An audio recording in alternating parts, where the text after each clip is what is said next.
Bonjour à tous, avec l'aide de Dieu, la Yom Yom du 9 Tishri, la veille de Yom Kippourim. Tout d'abord, le Rabbi nous dit qu'il faut étudier le Chumash du jour, le Tehillim du jour, le Tanya du jour. Puis, le Rabbi nous dit en ce qui concerne les kaparot, donc qui sont faits en général la veille de Kippour ou la semaine qui est avant Kippour, avec un coq, avec une poule, avec un poisson ou avec de l'argent. On dit des versets avant de faire les kaparot. Donc on lit les versets qui commencent donc par Bnei Adam et qui concluent avec le mot les Shalom. Combien de fois on lit ces versets-là? 3 fois. À chaque fois qu'on conclut donc ces versets, on tourne la kapara au-dessus de la tête 3 fois. Donc si on lit les versets 3 fois et à la fin de chacune de ces fois, on tourne 3 fois au-dessus de la tête, ça fait qu'en tout, on a tourné 9 fois au-dessus de la tête. Un deuxième point, le rabbi nous dit que depuis la veille de Kippour jusqu'à la fin du mois de Tishri, on ne dit pas Tachanoun.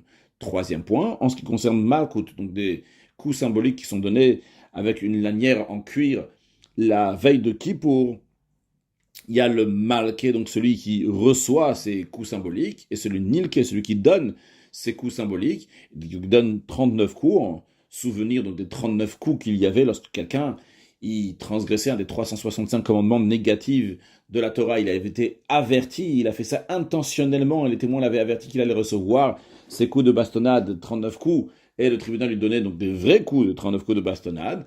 Donc aujourd'hui, c'est fait donc de manière tout à fait symbolique la veille de Kippour, et c'est pour éveiller le cœur de la personne à faire Teshuvah.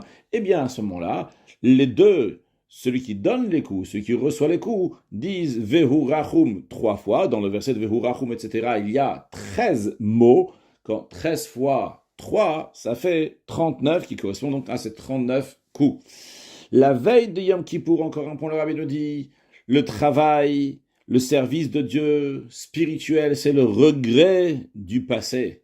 Ça, c'est la veille de Kippour. Le jour de Kippour, c'est prendre sur soi pour l'avenir de bien se comporter et de tout faire pour amener Mashiach now un excellent Yom.